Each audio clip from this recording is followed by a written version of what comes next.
आयोजित या ठिकाणी सांदन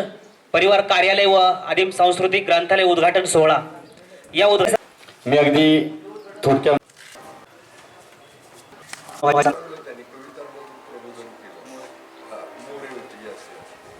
मला छान वाटतं धर्मदामध्ये लोक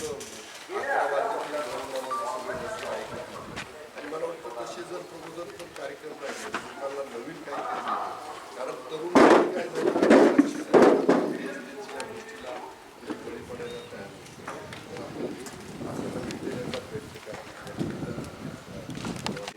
बांगर साहेब ज्यांनी मिलिटरीमध्ये सर्व्हिस केलेली ते आल्यानंतर समाज चळवळीत काम करण्याची झोकून देणारी अशी बरीच आमची बारीची पाहुणी मंडळी ही पण आहे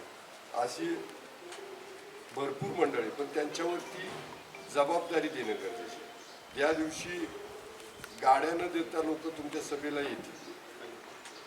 गाड्या न देता तुमच्या सभेला लोक येतील ज्या वेळेला लोक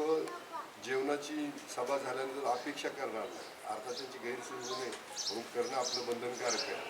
आणि येऊन ते ऐकून हा विचार घेऊन गावात जाऊन काहीतरी क्रांती करतील तर त्या दिवसाला आपली क्रांती कुठंतरी सफल व्हायला लागली असं मला वाटेल. परत एकदा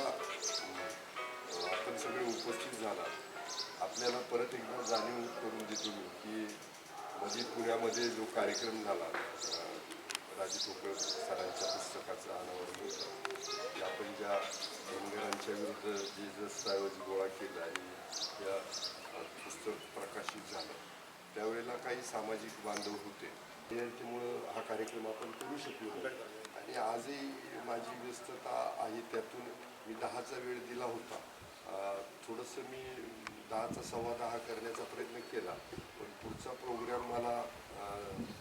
आटपोयचा आहे शेवटी दिवसभरात आमचं काय असतं का सकाळी त्या एखादं ते घाण्याला बैल कसा झुकतो तसाच झुकलेला असतं संध्याकाळपर्यंत घेऊन फिरायचं संध्याकाळी जाऊन झोपायचं अशी सगळी रोजची परिस्थिती पण तरीसुद्धा तुमच्याशी संवाद साधता बरेच मान्यवर इथं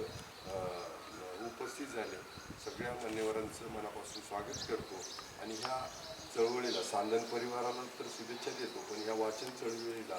मनापासून शुभेच्छा देतो आणि ह्या चिमुकलीचं परत एकदा अभिनंदन करतो. धन्यवाद साहेब. ज्ञान संस्कृती आणि साहित्याचा संगम वाचनाची आवड वाढीस लागावी आणि ज्ञान संपन्न समाज निर्माण व्हावा याच हेतूने या ठिकाणी सह्याद्री कोळी महादेव सांदन परिवाराच्या वतीने या ठिकाणी वाचनालयाचं उद्घाटन या ठिकाणी स्थानापन्न व्हायचे क्रम कंटिन्यू